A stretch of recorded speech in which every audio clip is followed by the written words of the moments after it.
something I'll never forget. Yeah. I'll never forget. It was I actually lived next door to the lad that I squared the ball to, Gary O'Neill. Okay. Gary was playing the same day, and when I took the ball in the box and squared it, Gary missed it, and I went out to Mark Rutherford, who hung it up. Now, I'd never headed a goal in my life, all through my schoolboy career.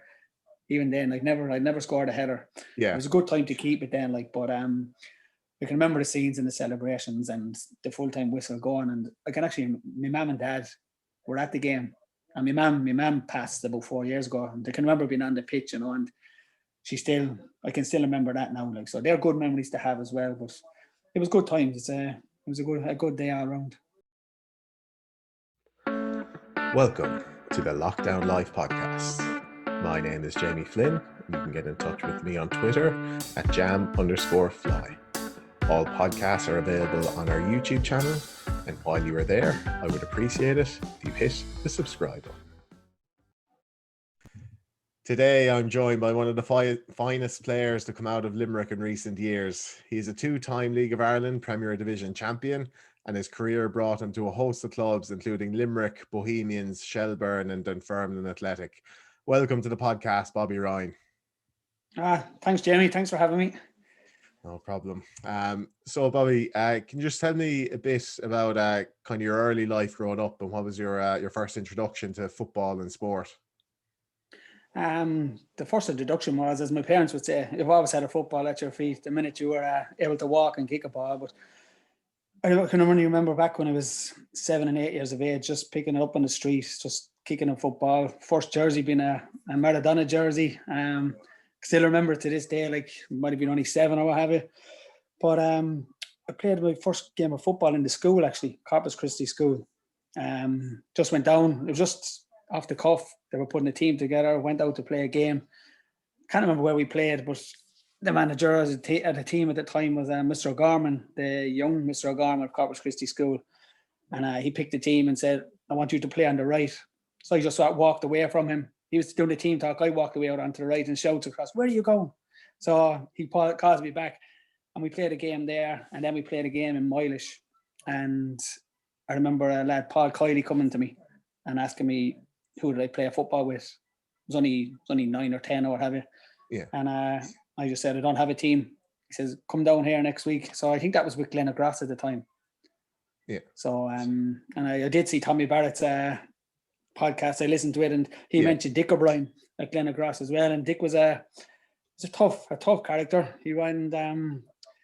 He told you how he felt. He was tough at the time, and players didn't respond to it at times. Some people did, but that's my first recollection of football at that age. Yeah. So you were kind of a right winger right from the get-go. Was that the...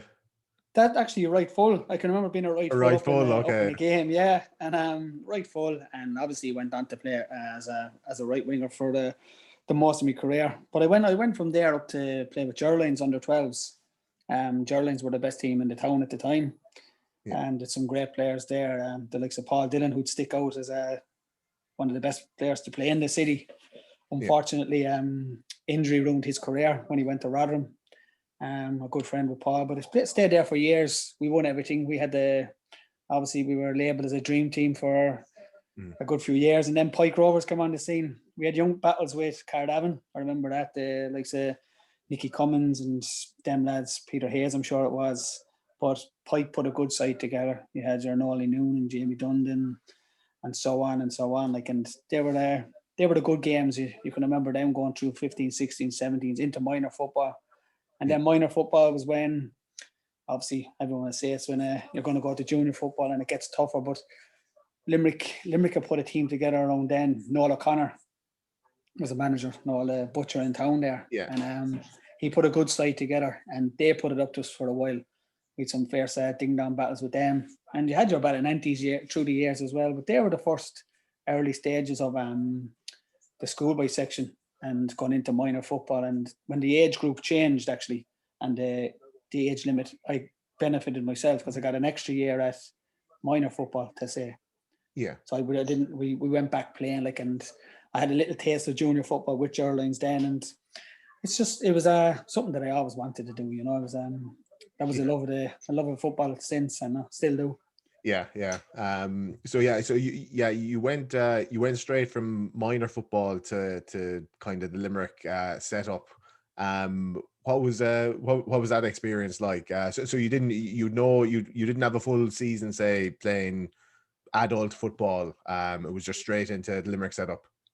Yeah, that's correct. Yeah, we from minor football, as I said, I had a little taste of junior football, not a full season, Yeah. little bits of in and out, and we got to play against the top Fairview side at the time, and even that was a wake up call to say, whoa, the way these lads play, the Kevin McCarthy, Jason Purcell, and all that good side. And then when that season finished, I made a step up to a League of Ireland. Was a manager at the time. Dave Connell was managing Limerick at the time, and he obviously came out and asked me would I be interested in going up. And to me, it was just a game of football. That's the way I played. It was obviously a step up to League of Ireland, but I went up and we met in the university.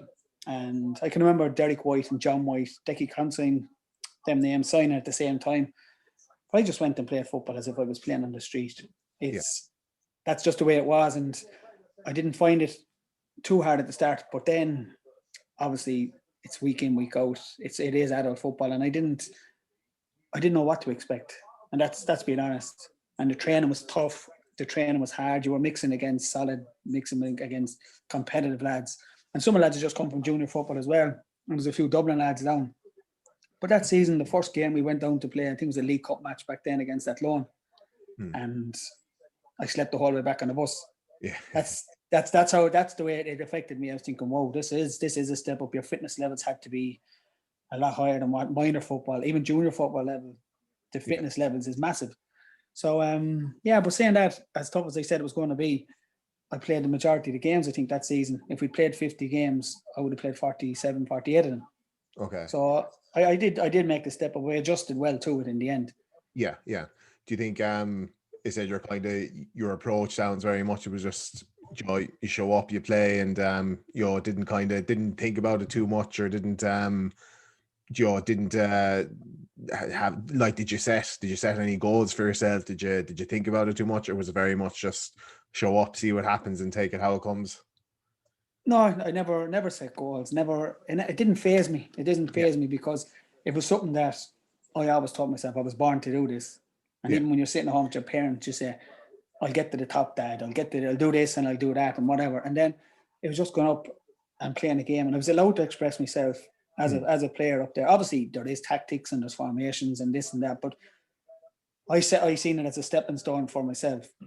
And I went out and played. And I didn't play for myself, obviously. I played for the team, but I always wanted to improve all the time. And I did under Dave.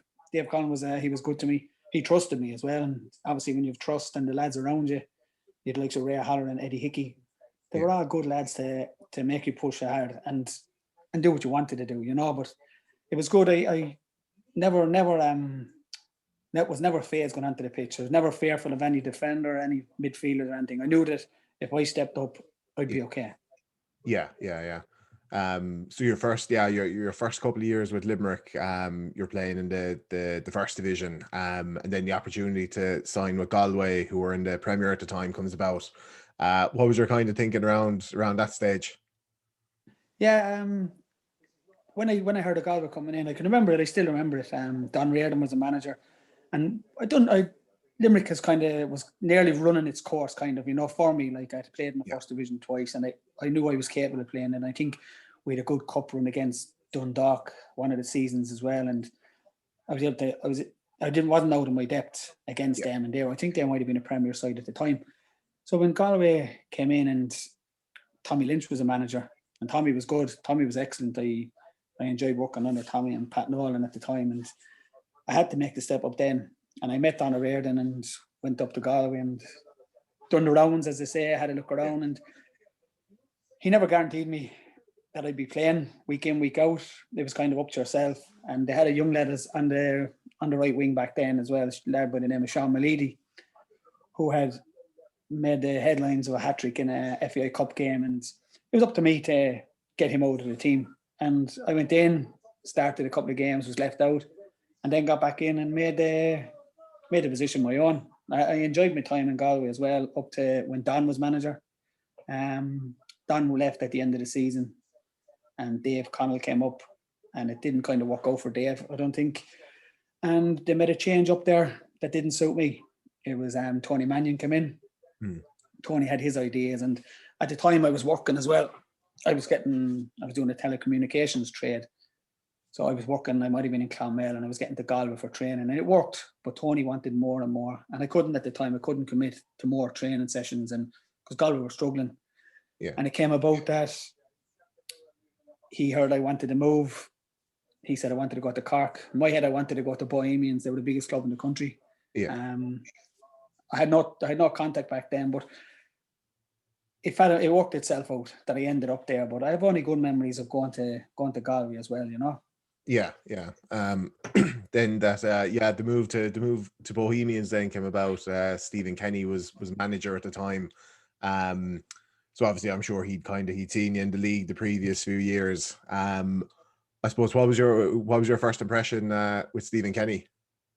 Yeah, I met Stephen down in Roscrea, in a hotel in Roscrea with my dad, and we went down and had a chat. Now, he had tried to sign me for Longford Town. He was interested when things were a bit bumpy above in Galway, and he said he'd been looking around to see could he get me there. But then the job went for him. He went down to he left Longford and went to Bohemians. And I wanted to go full-time football. It was the next step. I'd gone from Limerick, progression up to Galway, and then you wanted to play. I played against Bohemians, played in Dalymount. It was the best place to play football in my eyes. Yeah. So I met him and we had a chat, and obviously, you know yourself, you're speaking contracts and you're looking for this and looking for that. And but we agreed on something, and I moved to Bohemians on a Thursday maybe. I went up and signed the contracts, put me in a B&B for 2 weeks, and I went to Cork the following Saturday, and I just fit in straight away. It was that kind of environment, the players that were there, and I had a good relationship with Stephen all along. Yeah.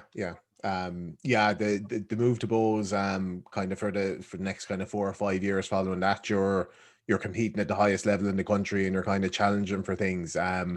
That was very much, I assume, you kind of saw it as the turning point in your career and the real step up to the top level in the country. Yeah, 100%. It was another step up. I was praising Galway and praising Limerick, but again, the fitness levels went up. Your speed of thought has to improve. We're playing with better players. They'll bring out the best in you, and it did happen, you know. But it doesn't happen just automatically. It's hard work. Yeah. And you went in there to training with some of the best players in the country. Colin Hawkins, Glenn Crowe, Kevin Hunt's probably the best player to play in the league. Big names, and they bring you out of yourself. No, it took a while. I was a quiet lad, and I've gone into the dressing room there, and it can be quite daunting. But the lads were good. And looking back on my Bohs career, I spent 3 years there, and I won 1 league. For the players that were there and the team we had, we didn't win enough. You know, there was the best players in the country at the time, and we were competing against Shelbourne. But all over the country, you had decent teams. There was never an easy game. Going to Longford was hard. Going up to Derry was a battle. Going out to Cork, the fans are nearly pulling the head off you on the sideline down in Cork. It's so close, you know. Yeah. But that's part and parcel of it. You get into it. But yeah, you'd be disappointed looking back that I didn't win more at Bohemians, and it's probably the most enjoyable time I had in my football career was in Bohemians. You know, it kind of ended quite sour, which we'll probably come on to. You know. Yeah. We'll come to it, but it was the best football time I had. Yeah. It was I think it was, as you said, it was a strong team, young enough team. Stephen Kenny was very young. I think he was only 30 at the time as well. So it was kind of probably his first kind of big job and first kind of big opportunity as well. Was there, did you feel there was that kind of energy within the club, within the dressing room of a team and a manager looking to go on and win things and looking to make a name for yourselves? Yeah, well, when he came in, and obviously managers have their own ideas and stuff, and he got rid of what he felt was the dead wood in around there, and he brought in players like he brought in myself. He brought a lad from England, a goalkeeper, Ashley Bays, and he did put his own stamp on it, and it was a good place to be, and lads gelled together and stuff. And when we did win that league, obviously it's for that famous header of mine, as we say. Yeah. I should have kicked on from there myself, as a player. He pushed me to be the best of what I could be. But he wanted more out of me, and I should have got more. I always go back to the second season, and people say it's a second season syndrome. I didn't really hit the heights of the first one, but I suffered an injury in pre-season. I tore my quad muscle. Never got as fit as I should have had, and that's down to myself as well, because I wanted to play, and I went out training and didn't do the recovery sessions as much as I should have. But I should have progressed from there, because looking back over interviews with him and reading articles and stuff like that, he had told me for an Irish cap that I should have got, he said, and there was rumours at the time we were after playing Spurs in a pre-season friendly, and Bobby Ryan this, Bobby Ryan that, the olden days, and there was a cap in the foreseeable future, but I never really kicked on from there, But saying that, when they changed manager with Stephen and it didn't work out for him, that was a bit premature when they sacked him, I think, because he was brilliant for the club. As you said, he was only 31 years of age, a young manager. But when they sacked him, we suffered a terrible defeat in Europe to a team we shouldn't have been beaten by. Because we had beaten Bate Borisov the year before and played a game. We beat Rosenborg. We were beaten by Rosenborg at home in a packed stadium. We went over there and we got beaten, but it was still a stepping stone. We should have progressed from that as a club in Ireland that was looking to go up and up. But we didn't. We got beaten the next year. I can't remember who beat us, to be honest. But it was a poor result for the club, and they decided to sack him. And they brought in Gareth Farrelly. And Gareth came in straight away, and he was experienced from England. He played with Everton. He scored a goal to keep him in the Premier League. And I had a great relationship with Gareth. He came in straight away and identified myself, Kevin Hunt, and one or two more as a mainstay in the team. And my fitness levels did improve, and I got back to form that I was capable of. And then obviously the contract talks came around, and they didn't really work out as best they should have. Like, I was looking for my contract, club weren't matching it, and Gareth Farrelly said, I want you here. I'll push as much as I can. It was too late. I'd signed a pre-contract, and it actually got me more than what I was looking for. That's how he valued me, but it didn't work out in the end, and that's a regret of mine that I have. But in football, you kind of you make a decision and you have to live with it. Yeah, I think, Joe, it's the age-old story in the League of Ireland as well, where Joe, you're trying to concentrate in the football and kind of do your best in the footballing side of things, but there's always financial issues kind of going on in the background. Do you think with Bohs, do you think that was largely the cause of, say, that kind of the team not, maybe sticking together or kind of hitting heights that they should have? Joe, would you have liked to have done another season or two? Because I know a few of you moved to Shelbourne in that same season. What do you think if things had worked out a bit different on kind of the finances side of things? Do you think it could have gone differently? Yeah, personally looking back, I think if I would have loved to stay there for the whole of my career. That's how much I enjoyed it, and it does come down to finances. We've seen it year in, year out. It's different clubs this, different clubs that, and Bohs at the time. They lost Simon Webb to Drogheda, Damien Lynch to Drogheda, Glenn Crowe went to Shells, Colin Hawkins went to Shells. So that's taken a big chunk of a squad apart there, and obviously Bohemians would have loved to keep all that together and be successful. If you look at the success Rovers had over the last few years, and Drogheda went on to be successful, but Drogheda had money at the time as well. It always seems to be whoever's the biggest bank balance. Yeah. They can get the best players and stuff like that. But yeah, I'd say deep down that team should have been kept together for a longer time than what it should have, But look, that's football. It swings and roundabouts, really. Yeah. That's it. Yeah. Before just chatting about your time at Shelbourne, as you said, the highlight with Bohs was certainly the winner against Shelbourne, the late winner against Shelbourne to win the league. Can you remember kind of the build-up, say the days before that match, kind of the hours building up to the match? The league was finely balanced. I think it was a game where it wasn't do or die, in that if you lost the game, it was kind of, I think you might either point or you were a point ahead. It would have gotten tight going into the last few games. But can you remember kind of the feeling leading up to that massive game towards the end of that season? Because I know we're going to be speaking to you, I had done a bit of stuff in my head to see, and like I can remember just the training was always top of the range at Bohemians. Like Liam O'Brien was Stephen's assistant at the time. He was the coach, played with Man United and Newcastle, was capped by Ireland. And Liam was brilliant. There was always a good buzz around the session. So there was nothing out of the ordinary there. We trained normal. We prepared. We'd obviously done our video sessions on Chelsea at the time. But we knew each other inside out. We were the 2 best teams in the country. And the way it was, we were 7 points ahead with 3 games to go. We knew a win. Obviously, we won the league. But if we were beaten, Shelbourne had the momentum. We had to go away to Longford and we were home to Derry. I can't remember the Shells games. But we knew that it might have been a do or die, because you could have easily been beaten by Shells, gone down to Longford. Longford always brought the pitch in narrow, made the game tight, and they were physical.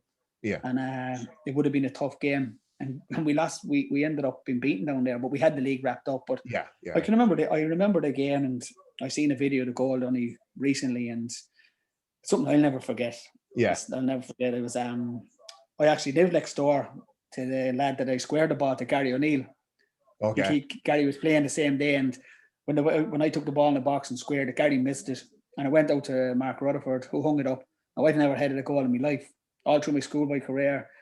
Even then, I'd never scored a header. Yeah, it was a good time to keep it then. But I can remember the scenes and the celebrations and the full-time whistle going. And I can actually, my mum and dad were at the game, and my mum passed about 4 years ago, and I can remember being on the pitch, and I can still remember that now. So they're good memories to have as well. But it was good times. It was a good day all around.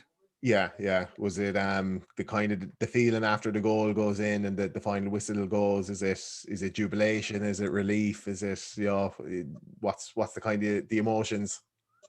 It's just complete jubilation. You know, it's just we were a full-time club. They were a full-time club. We were the 2 biggest in the country. Probably still are by name. You know, Ballynanty Rovers, Cork City maybe, but we knew we deserved to win the league. We thought, you know, we played the better football all year round, and we thought we had better players man to man. You interview one of them, they'll probably say the same, that they had the likes of Wes Houlihan, Owen Hardy, Jim Crawford, all them lads, you know, top players like who we'll come on to. But yeah, we thought we deserved, and it was good scenes. Like I'm not a drinker, I've never drank in my life, you know, but I still went back to the club. I can remember it. They put on a marquee, the whole lot. It was a good day. It was a good times, like, and I still say to this day, I should have kicked on from that. That should have been another stepping stone in my career, like, you know, but that's football, isn't it? That's it. Yeah. You I suppose you did get the opportunity with the league title. You qualified for the champion, well, not qualified for the Champions League, but got into the qualifying rounds for the Champions League. And as you said, you drew Bate Borislav following the Champions League qualifier. The qualifying round, yeah. So what was it like making your European debut, playing the Champions League? Yeah, again, I was still quite young, so to me it's a game of football again. You know, obviously I have a job to do, and Stephen would have prepared us even more so for that game than we would a league game or an FAI Cup game, because you're coming up against European opposition. It's over 2 legs, so you don't give anything away in the first leg. You see how we fared out. So we actually went to Borislav in the first leg, and we got there. Obviously stayed in a hotel. We didn't have the best of preparation, to be honest. Like, the food wasn't great. Sleeping arrangements were a bit awkward. You know, like lads had to sleep on the floor in a room. You know, they played the game. It's breakfast was kidney beans for breakfast. You know, that's part and parcel of traveling. Like, and there's still something to think about, talk about. But remember on the way to that game, sun was shining. About an hour away from the ground, the heavens opened, and I mean the heavens opened. It was a thunderstorm. The rain, still to this day, I probably haven't seen again. Pitch was waterlogged. The game was all over the place. We had an injury to the goalkeeper at the start, I think, and we had to change our keeper.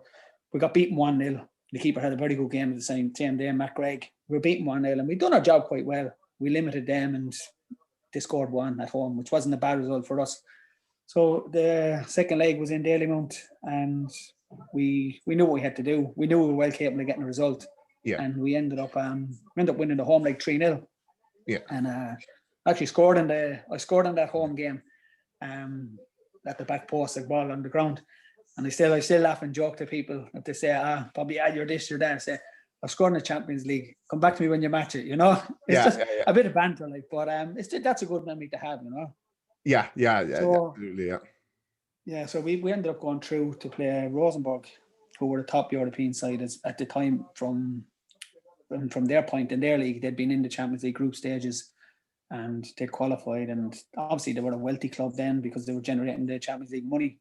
And it was a full house in Dalymount. I remember it well. A few of my friends from Limerick came up, and I can still see them in my head where they were sitting in the stadium that night.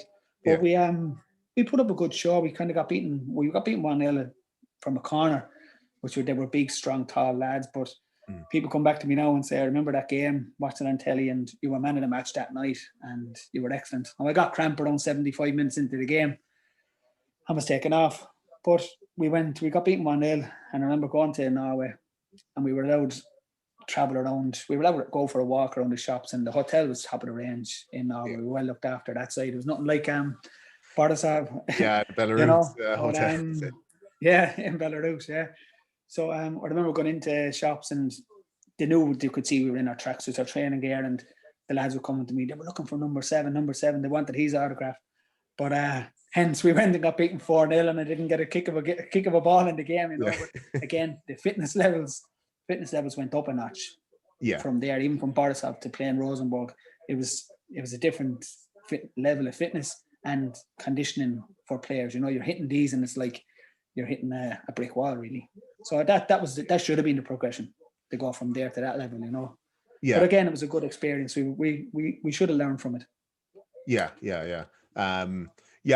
Funny now. Yeah, you touch on the fitness levels. How did you feel with other judge? Did you think, tactically, technically, was there much of a gap there? Do you think, or was it definitely kind of the fitness you remember as the standout kind of point? Yeah, it definitely. The fitness levels were a lot higher. Yeah. Tactically, you can prepare tactically because you can watch your videos, you can set up, and we nearly always kind of defended against teams. It's an Irish thing. We set up back then days 4-4-2 was very common. So you set up, you try win your battle.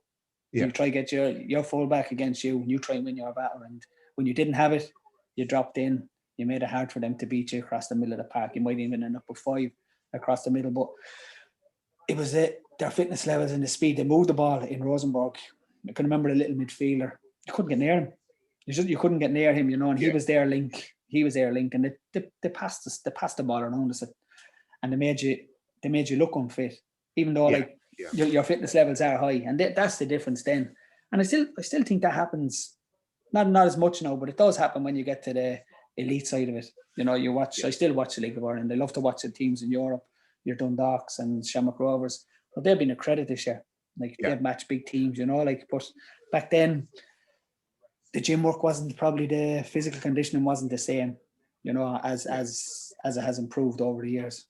Yeah. I think you're spot on with what you're saying.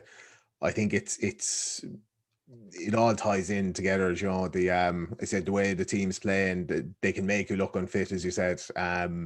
You definitely see that a lot when the higher level teams are playing.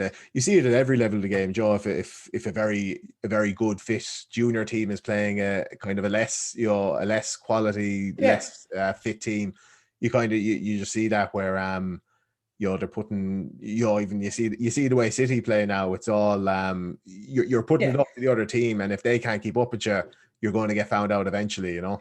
Exactly, yeah. But they move the ball quicker, you know. They're more comfortable in possession. They're obviously coached from a young age, you know. And their ability is there. They get the coaching, but their speed of thought is quicker. It's so hard you think you're closing someone down. The ball is moved 3 times and you're caught out of position, and then, as I say, the more you're chasing the football, the more tired you're going to become. And it's evident in the Premier League today. You know, the team, Liverpool especially, I'm a Liverpool fan, and they keep the ball 60-70% of the time. So if they have the ball 60-70%, the other team are chasing it.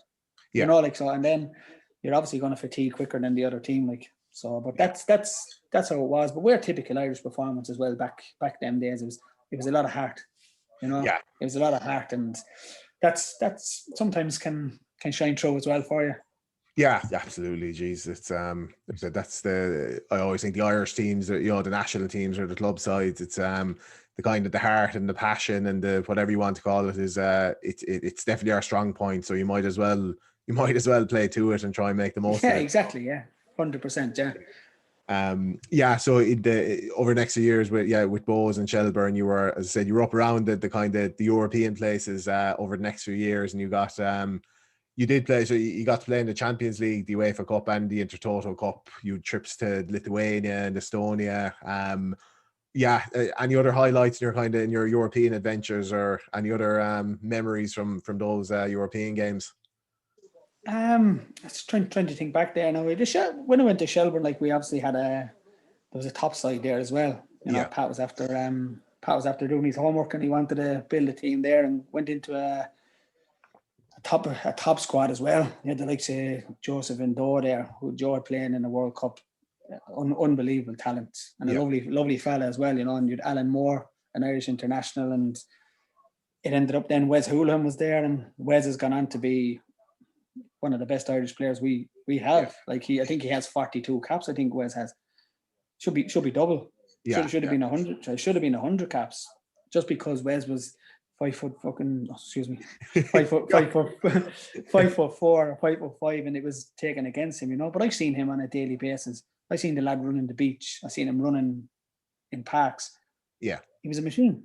It shouldn't have happened, but like, good memories with that squad as well. I'm trying to think of the European games. Like, we won decent games with Shells, but we always kind of, again, we were set up. I think we played did we play Copenhagen one year? Was it, or Bromby?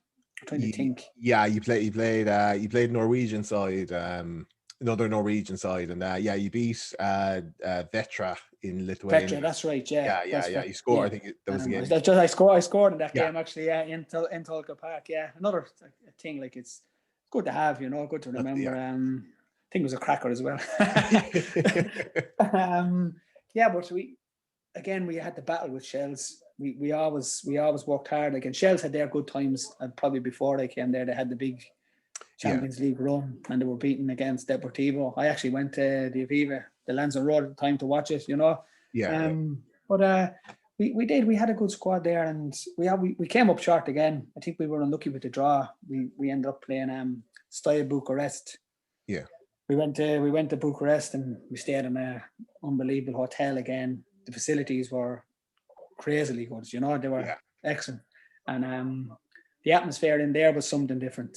The atmosphere in that stadium, I'll never forget. Probably there was fans behind you that were throwing sticks, stones, stuff coming out onto the pitch, Like, I didn't get a game against there, but it's still, I was on the trip and seen how hard it was. Like, it was, again, they were a good side, good caliber of a European team, So those I always think with the Irish clubs, the European games come in the middle of the season. What's the kind of, just from a logistics and organizational point of view, kind of how many days are you away from home, and how does it? I said you're flying over the day before the game, staying in hotels, you training there. Obviously it's different to your day-to-day work at home in Dublin. Like, how did you find that side of things? Yeah, that was enjoyable when you're young and you want to see. We've seen some parts of the world, I'll come across other cities in a while, but with Shells we've seen lovely parts of the world there, but it was basically get your passport in. We play on a Thursday afternoon, so we travel maybe on a Monday, get over there. Yeah, we would travel that early, but we would have had prepped.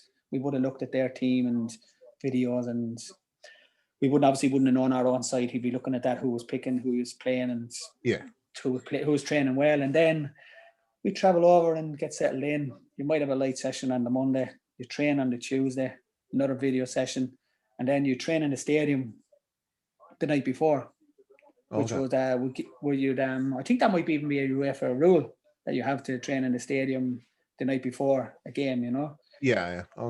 So it was good to get in and see the stadium and stuff like that. I've seen some quality stadiums throughout my career, So and then it was get prepared for the game,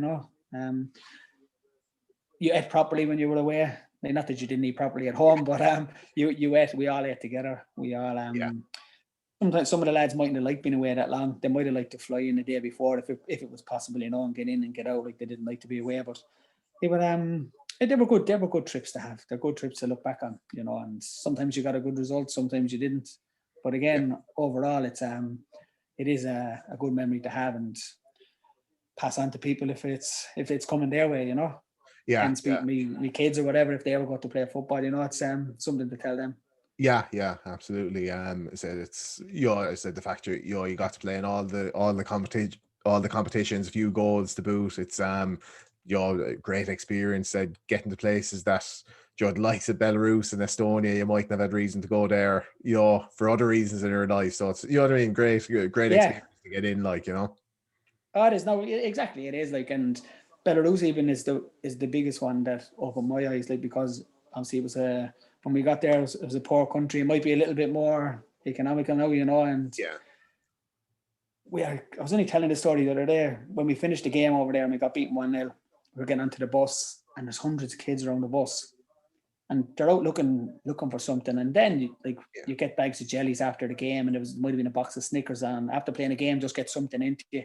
Yeah. And you threw it, not being bad, but you threw the Snickers out. You didn't want them on the bus, and the kids were ravaging each other. Just to get a bar of chocolate, and then you realise, whoa, you are having a good time, it's you see what they're getting, and I remember the lad had a pair of Copa Mondial boots, and one of them was after busting, so he had them in his hand, and he said, sir, can I have your boots? So he just threw, and obviously one went that way and one went that way, but one lad caught the boot and he sprinted. He ran off as if he was after getting a couple of £100 in his hand. Which isn't nice to see, but it opens your eyes to say, well, you're privileged to be traveling to these countries playing football, something you love doing, so that's something to look back on and say that's a part of your experience of traveling, Yeah, exactly. And as you said, just seeing these scenarios and situations, that I said it all adds to the experience of these things, Oh, definitely, yeah. Yeah. So you moved to Shelbourne, and you win the league 2006. It comes right down to the wire. There's plenty of stuff going on off the field during that season as well. I suppose what's the memory of those couple of years and the domestic point of view with Shelbourne? Yeah, I have fond memories of Shelbourne. Obviously, I feel I should have played a lot more there. Pat brought back Richie Baker from America, and I became great pals with Richie. I still am, and we battled for the right-sided position on the team. Richie was in, I was out, vice versa. But that season alone stands out, and I don't think we got enough credit for that, because throughout the season we've been on a good run. We'd won games, and then Dublin City went bust, and the league table on one of the nights we went from top down to third, we found ourselves 3 or 4 points behind. I think it might have been Derry. We were chasing for the league at that time. And I think Cork might have been in the shake-up as well, because they had a good side as well. The likes of Kevin Doyle and Georgie Callan and John Flynn. And then we didn't get wages for 5 or 6 weeks. So you're going in day in, day out. You're training, and we're going to get paid Friday. Lads had bills, mortgages, car loans, whatever, but we stuck together. We did stick together, and to be fair, Owen Harry was there as a captain, and he genuinely was excellent, as a captain and a person. But we had good, strong characters there as well. Colin Hawkins was there, and Jamie Harris, Dave Rogers was famous for that goal against Hadjock Split for Shells. But we battled our way through, and we took it down to the final day. We played Bohs in Polka Park on the final day, and there was another little bit there on the last day leading up to it. Stephen Kenny was in Derry, managing Derry, and he'd made a phone call to Bohemians, asking them to do their best to prevent us from winning the league. And Stewie Byrne got wind of that, and there's a famous Stewie Byrne interview with Tony O'Donoghue, I think, on the pitch after the game, when we went 1 down and we managed to come back and win 2-1 and win the league, which was a good achievement for the year we were after having. And Stewie went on a minute rant on the television. I'm sure you've seen it. Which Stuart, you're the man of the match today, but another league medal for you. Congratulations. Yeah, it's fantastic. I'm absolutely delighted. I can't. I'm angry, Tony. I have to be honest with you. Even now, I can talk about how the club has been treated, what we've gone through, and all I can say is, Stephen Kenny, we've won it. So go on, go back to Scotland and get lost. It added to it in the end. You know, we pulled together and we showed like you can, even in times when times are hard. It was a footballing team and we battled. Like, you know, it was easy. It could have been easy to down tools and say, I haven't been paid this week. I'm not putting it in. And some lads might say I'm injured and this and that. But no, we pulled together and we deserved that league medal in the end, because after the first season we had of all the big signings going there, we didn't live up to expectations at all in the first season. We were very poor. Like, and Pat would tell us that. And to be fair to Pat, like, I might say I should have been playing this and that, but Pat, he was good at his job, like, you know, and he defended us lots and he looked after us well, to be fair to him, like, you know, and we did deserve that league title. That kind of, that Shelbourne side of that era was definitely the first kind of League of Ireland team I remember watching. As I said, I remember the Haddock split match in the Deportivo game, and it was the first time I kind of followed a little bit of Limerick FC in that, but that was definitely the first time it kind of captured my imagination as a young fan, kind of seeing, like, Jesus, you know, the Irish clubs starting to kind of make a name in Europe some bit, and then obviously, do you know what I mean? Since then, we've had teams in the group stages of the Europa League and that. So it was definitely my memories of kind of early League of Ireland football was definitely dominated by, you know, that Shelbourne side and those both sides and the players. It was competitive then, you know. It was it put people in, it put bums on seats then, if you want to say, because there was big crowds there. Like, it was well supported, you know. Like, obviously it was financial things. Clubs were still struggling financially back there, you know. Again, it was a big budget. It was nearly winning the league, you know. Like, Shells had a big budget, and Cork had a big budget then. But I think the Setanta Cup was a big part to play then as well, trying to win that, you know. You were getting extra games, and we actually got beaten in the final Setanta Cup against Linfield in Tulka Park. We had home advantage back then, like, and there was $250,000 for the winners then, I think. Oh wow, geez. So, you know, again, a big financial gains, like, but I remember that match fully as well. Like, they filled the stadium. It was crazy. We got beaten 2-0. Yeah, but again, it's another memory, isn't it? Yeah, that's it. Yeah. Do you think if the finances were in a different way, do you think you would have won the league easier, or do you actually think that the kind of not getting paid might have brought you together a bit more? Or what do you think about that season with Shelbourne? I could nearly rule out the financial part of it totally that season, because obviously we came in and Pat had signed all the big names. Supposedly the big names of the season before, the Galacticos and all that. They had the headlines, but we never played the first season. So we owed the club and we owed the supporters more so a league that year. You know, obviously you do it yourself. It's your job. You love doing it and you're paid for it. But we had to deliver a league title that year, because we were the top side in the country in our eyes, and the club had supported us financially for it, even if they had left us short of wages week in, week out. But on that note, they did come good. Even when the club went bust at the end of 2006, every player had moved on to clubs and were fully paid up.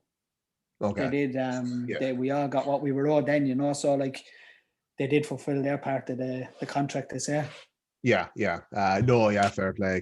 Can't be understated. I said the life in League of Ireland professional. I said it is always. I think every club in the country, I'd say, at this stage has had financial troubles, and it all seems to be kind of boom bust cycles and different investors and, you know, all that. Kind of, just as a young man, you know, making a living, earning your wages, was there stress associated with that, with the footballer lifestyle in the League of Ireland? No, because I think it was something you wanted to do. It was something I always wanted to do, you know. I love football from a young age. I loved it then. I still love it now, you know. And there was never any pressure. Like, obviously you want to get paid and stuff like that. And no, there would have been on others. Like, I think, what age was I when I was at Shells? Was he 24 or 5, something along them lines maybe? Yeah. And my biggest pressure was I wanted a fancy car, stupidly. Yeah. You know, and I wanted to pay for my car. I wanted to.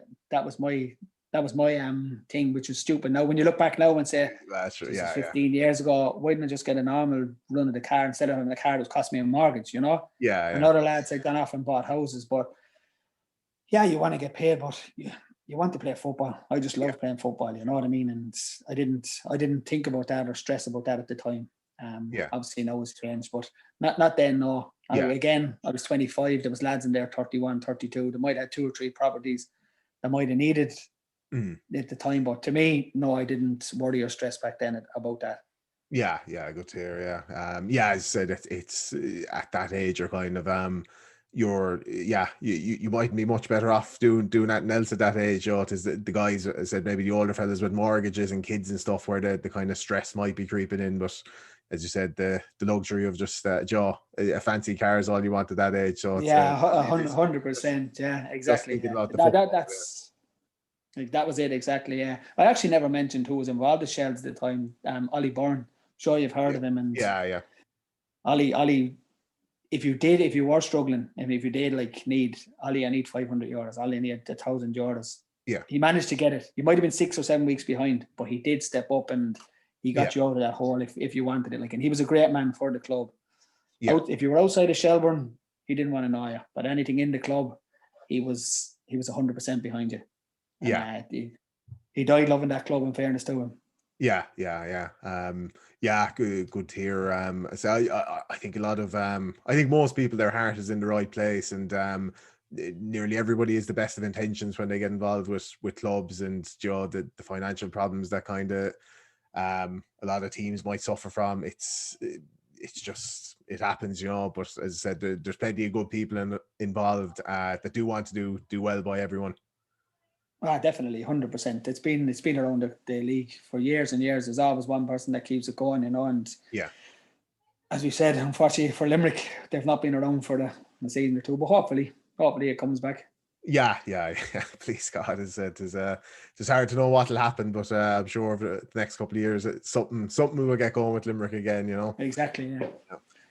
So following your spell with Shelbourne, you joined Stephen Kenny over in Scotland. So kind of throughout your career, was there ever do you ever have any thoughts or any offers to move abroad, or was that ever in the back of your head?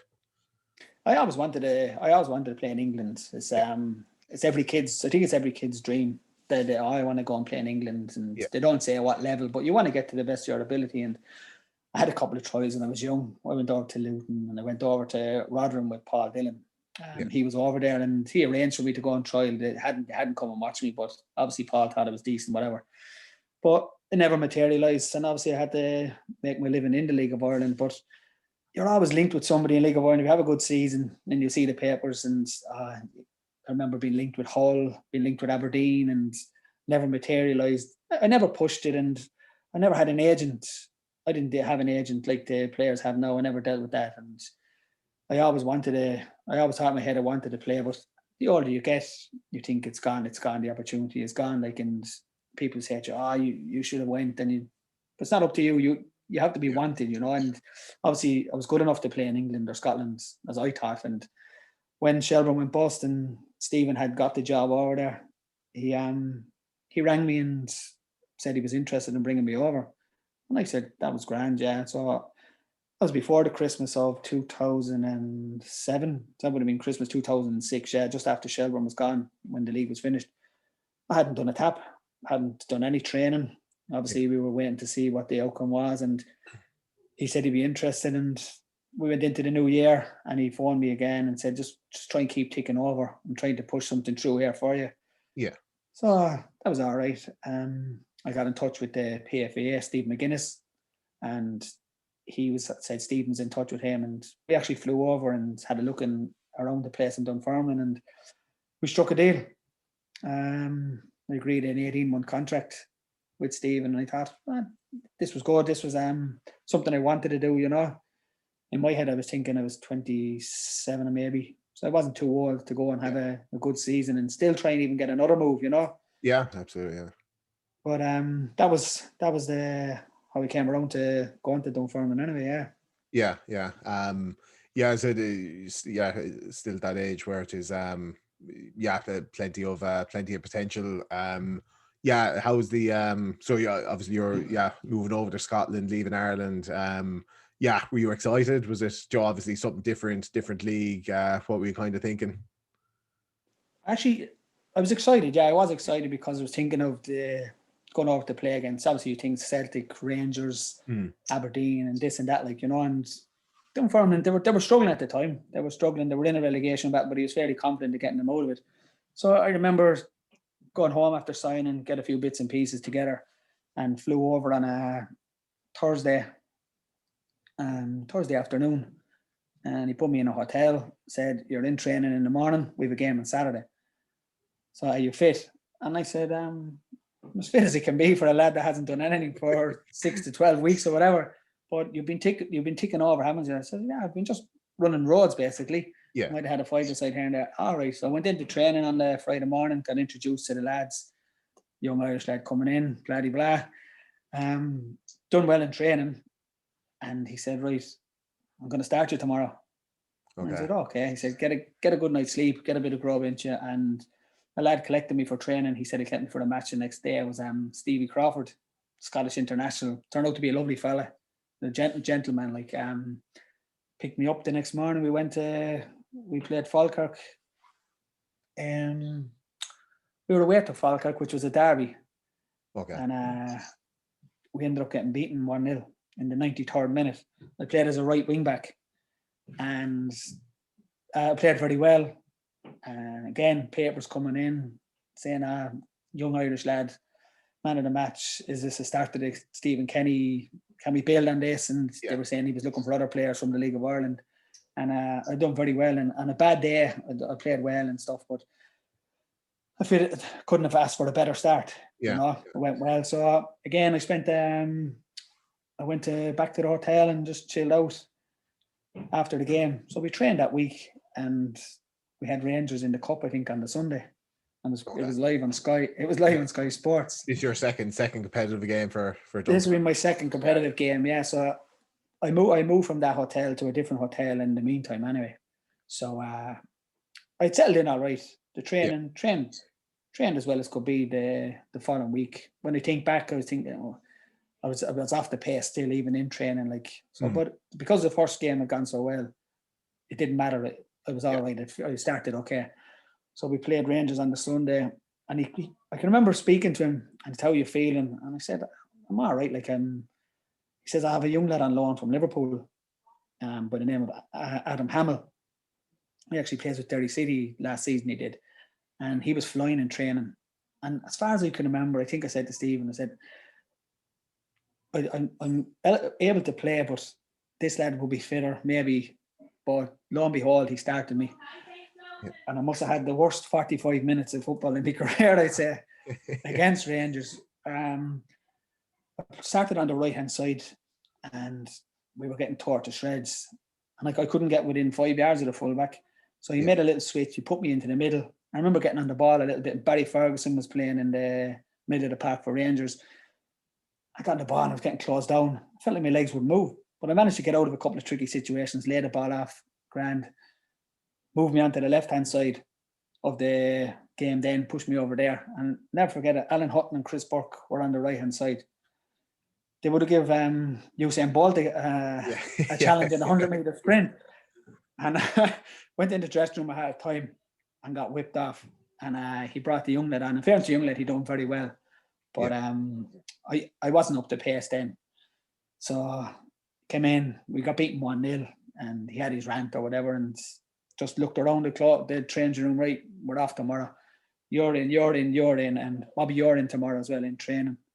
So it wasn't a punishment or anything. I need to get my fitness levels up. But I went in. But after that, it was a little bit, it didn't go according to plan, let's say.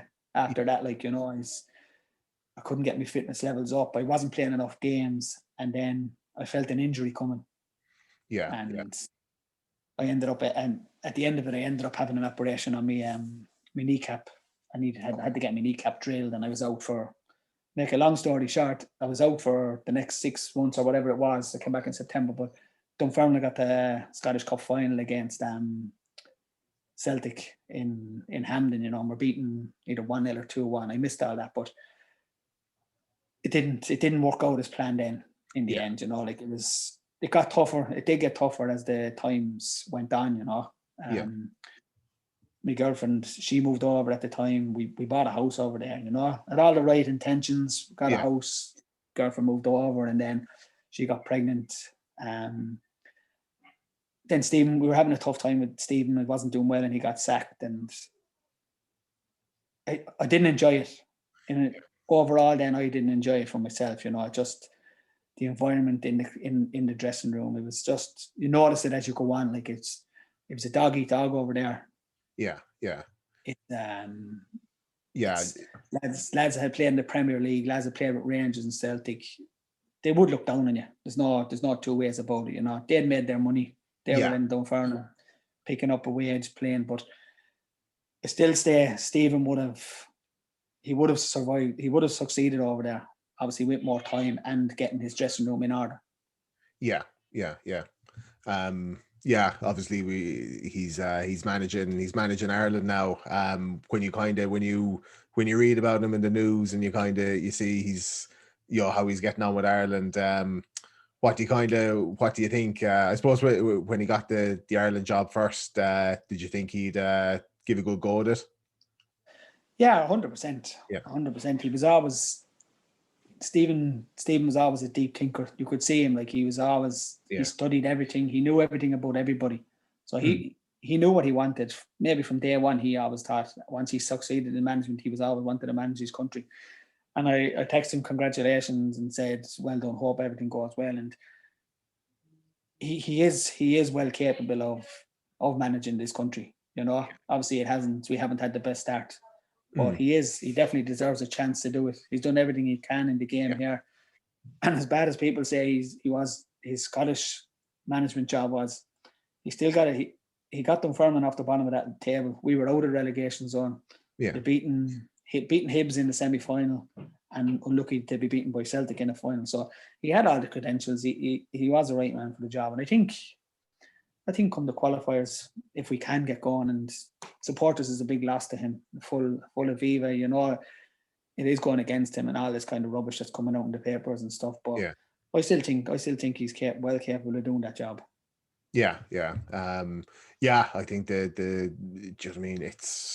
a tough business, just football management, and the second you've a few less than desirable results, people are right in your back. But for someone that kind of Joe would know him well and has played with him, as being a player under him, you think you obviously think he's the right man for the job. I don't think he is the right man for the job. Yeah, he as I said, he has all the background with him. He has a style of play that he plays by. We've seen it with Dundalk, who are absolutely excellent. And in this country, like, he's been a hero for years. He's won this with Dundalk. Or Stephen Kenny is this. Stephen Kenny can do that, and he had the results. But we're quick to knock him down.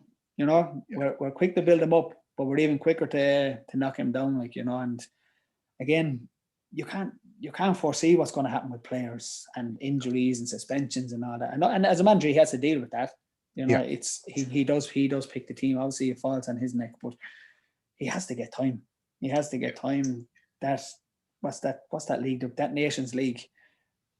In my eyes, it's a waste of time. It hasn't benefited Ireland anyway. It's gone against us, but I still think he will get, if he gets more time and he'll get his proper squad together and get the team that he wants to play on the pitch, Ireland will be all right. Yeah. I think with I definitely find with the Nations League, it's so confusing now to even understand how you qualify for tournaments nowadays. With the, do you know what I mean? With the finishing in certain positions in the Nations League and all this kind of stuff, and like I've said, I think I'm an eternal optimist with kind of with the Irish national team, and kind of every manager that comes in. I actually think, Joe, the managers we've had over the last few spells have been, Joe, each time I've thought it's been a good appointment, and it's just, again, I think people's expectations might be a bit high as well, and that, like, I think Ireland have been overachieving for the last God only knows how long, you know, with if you look at the players we have. So I think hopefully Stephen gets as I said, gets a team out that he wants to play, and can do it the way he wants to do it, and put his mark in the team and see what happens then.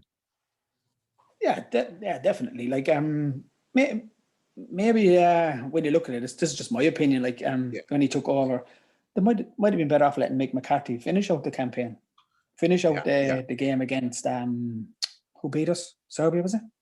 Serbia, I think, or whoever knocked us out. Slovakia. Slovakia. Like probably you could have let Mick see that out, and if we're knocked out, let Mick take the brunt of that. That was his qualifying campaign.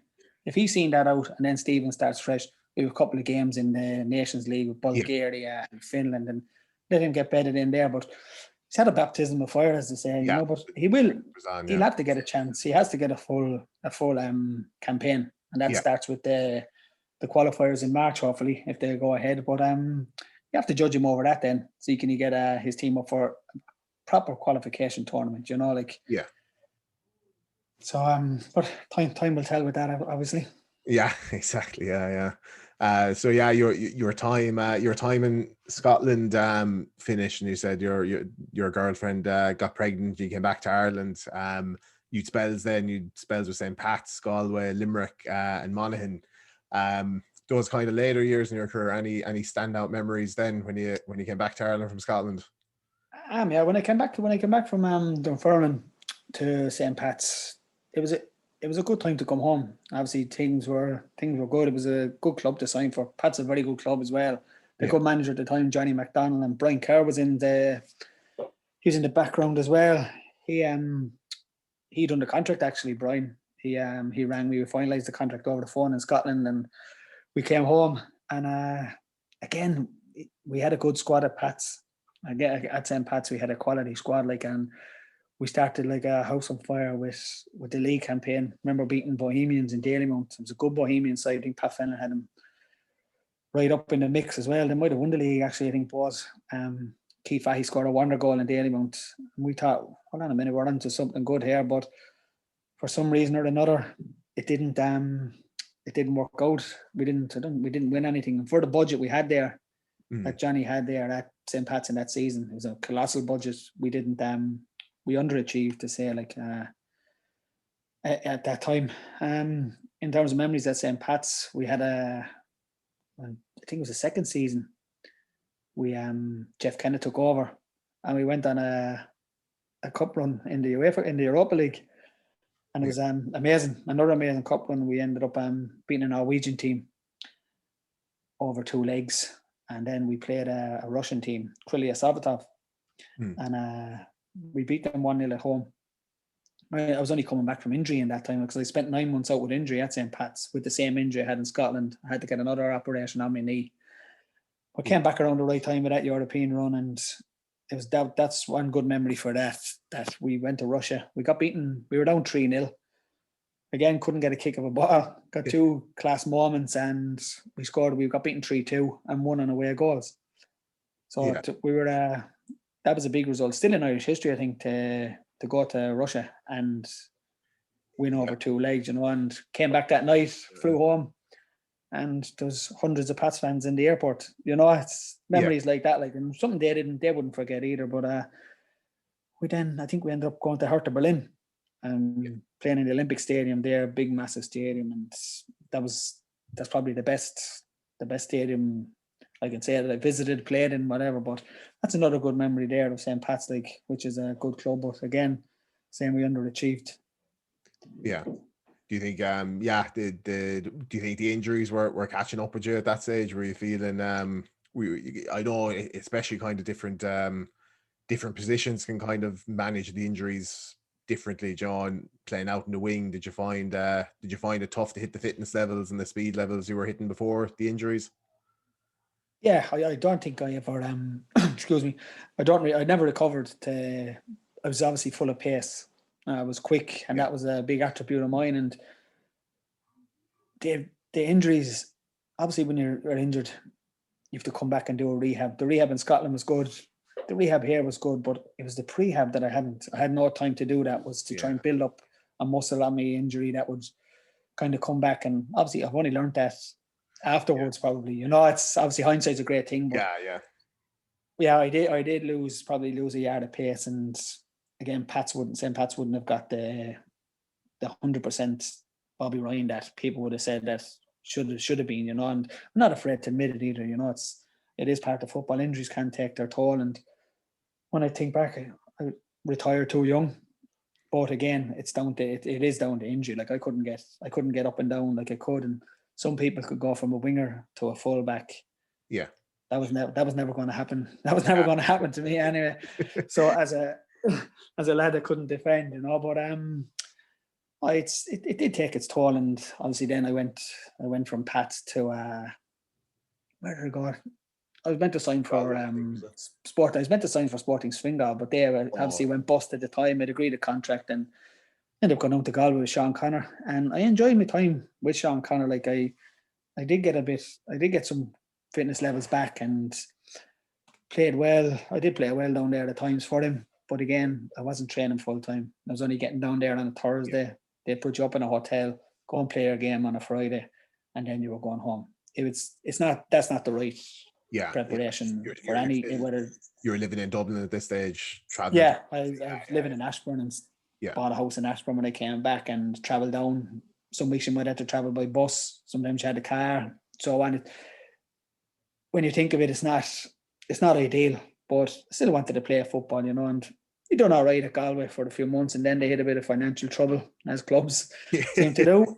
And Pat O'Sullivan was in at Limerick at the time. Pat Scully was manager, and Dave Rogers was down there, and he had said it to Pat. He said Bobby could be available, and I met Pat, and we agreed. And first game was at home, away at the Shells in Tulka Park, I think, my first game, and he signed Thomas Harry at the same time.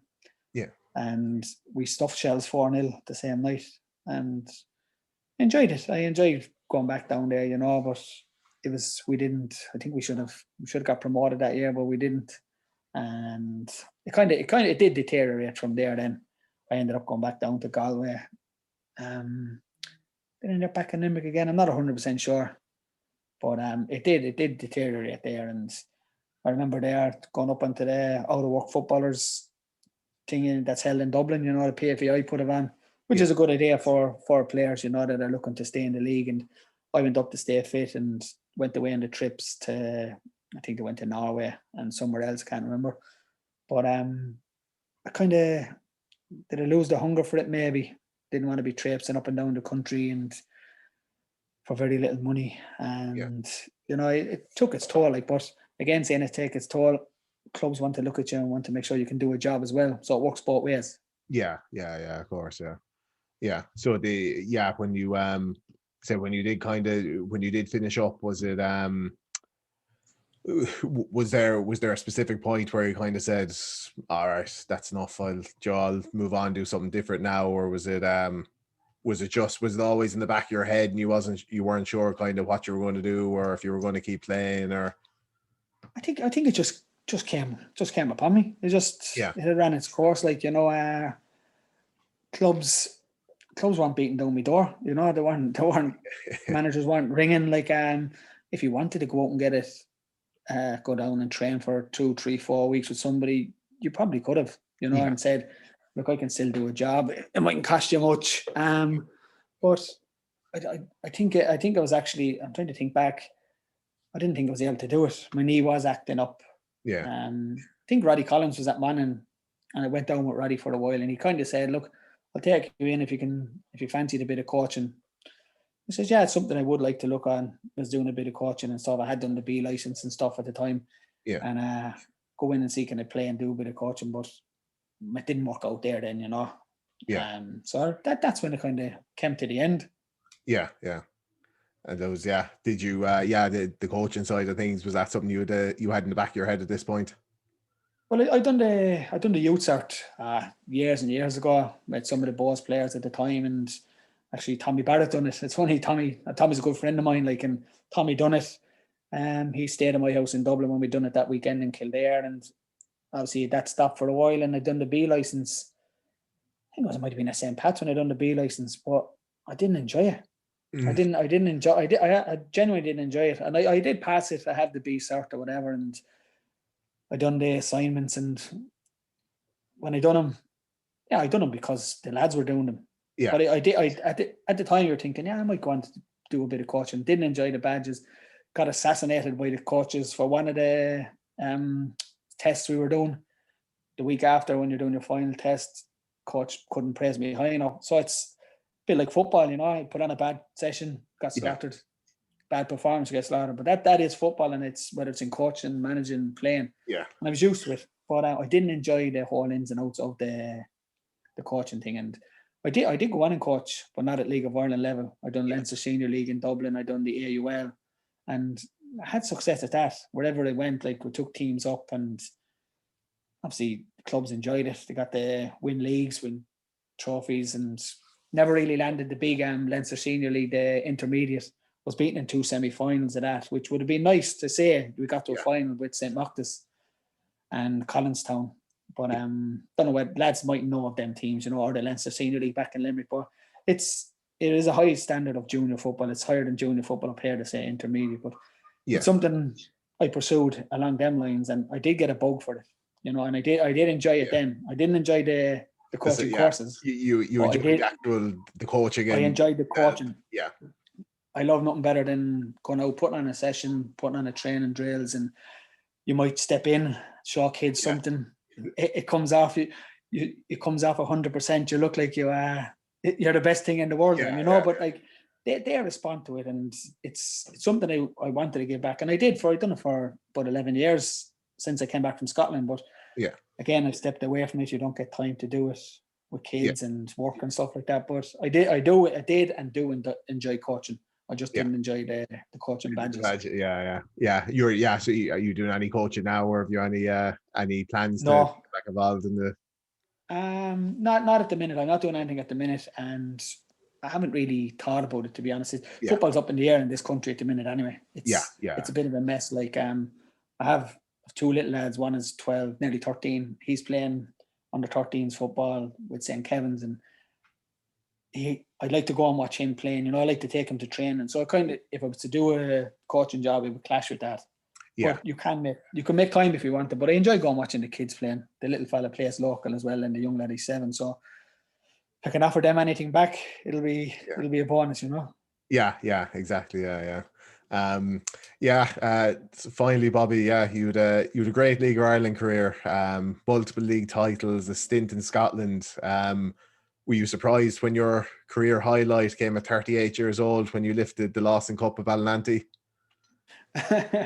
Actually, I hadn't forgotten about it. I never mentioned it here, but again, when I hadn't played, and I went down and watched the Lawson Cup final the previous year, and Ballynanty played Pike Rovers in Jackman, and they beat them 2-1 after extra time. Ballynanty did, and I met Thomas Daly, another good friend of mine who went on to manage Ballynanty, and he said to me, I might take over this. Will you play next year? And my answer was, Tom, I can barely walk with my knee, let alone run around.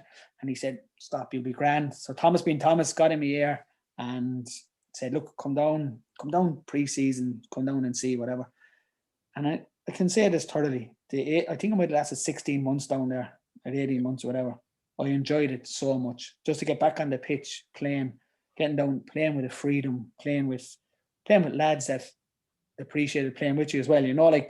As Tom would say, these lads would say, Jesus, Bobby Ryan is playing here and this and that. Like, to me, that's embarrassing. No, not in a bad way. I know what you mean. Yeah. I'm a lad from my Ras. That's where I grew up, and I'm the same as all of you. You know what I mean? Like, but Thomas say they hold you in high regard because of where you played and what you've done. Like, but I love that time. I love going down playing the league games, and that cup run was brilliant. Yeah. That cup final stands out in my head still because Nina played us off the park, and to say I was shattered coming off is an understatement, but it was still good, like, and I celebrated that like as if I was after winning the League of Ireland, the 2 leagues that I won in the League of Ireland, Yeah, absolutely. And because deep down now, when I think of it, you should play as long as you can.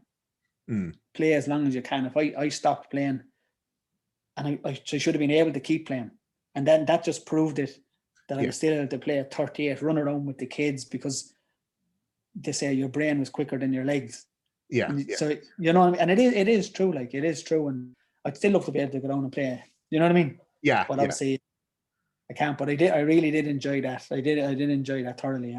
Yeah. Yeah. I said like at the end of the day, the game is the game, and I know there's a saying of an old gambler. He played high stakes poker and gambled for big money in Las Vegas, and when he was in his 70s, he was seen gambling in a $5 poker game, and they said to him, Joe, what do you do? And he said, action is action. So it's kind of, if you're playing, the love for the game is love for the game. And said whatever level you're playing at, it's still the game, and you can still enjoy it. Oh, 100%. I couldn't agree more. If you love playing, you love playing, whether it's in the Champions League or in Division 4B. Division 4B out in Manus or something. Still play, still love to play, you know what I mean? And hopefully I get back out and kick a ball soon once this is over. But I've only had good memories of it. The game was good to me, you know, and as I said, I've coached for a few years, and I might get back into it. You never say never. You never say never, you know, like I never rule out saying football is kind of your friends could get into it. As I said, I'm friends with Tommy Barrett. Tommy Barrett could get a job and say, do you fancy a coaching gig? Yeah. You give it a chance. Like, I've other friends here, you know what I mean? You just don't know when that opportunity could come around the corner. So you never say never, but I would love a crack at coaching at a higher level, you know, and see how you get on with the lads. But you never know. Yeah. I said, who knows? Nobody knows what clubs or what teams or what jobs will be available in kind of in football now over next year. Yeah, it is. Anything can happen. It's true, like, because in Ireland, what have we got in the League of Ireland? You have 20 teams. There's 20 jobs. You know, like, there's 20 jobs. Some jobs are set for people, and we could have hundreds of coaches and managers in this country with pro licenses that can do the jobs, but we only have 20 clubs. There's only 20 jobs, or if you want to go up to the north where there's game leagues up there, but it is hard to get the jobs, you know. And the merry-go-round of this League of Ireland for players was the same as managers over the years. You know, the same manager popped up all the time, and it's time to give young managers a chance. And I've mentioned Tommy on more than one occasion, but like, you have Stephen Bradley there. Stephen Bradley has gone on to do wonderful things at Shamrock Rovers, you know. Yeah. So like, it maybe in a couple of years' time, it will keep changing, and you just never know when you might get a chance to go back in and coach at that level. Yeah. I said, only time will tell. And that's true. Yeah. So thanks a million for joining me today, Bobby. I hope everyone enjoyed it. I said, if you did, you're liking the content, don't forget, subscribe to the YouTube channel. I would appreciate it. Bobby Ryan, thanks a million for joining me today. No bother at all. I appreciate the call and giving something back, as you say, and might put a few people asleep early when they do listen to it. Sure, look, we'll see. Hopefully people take something from it, and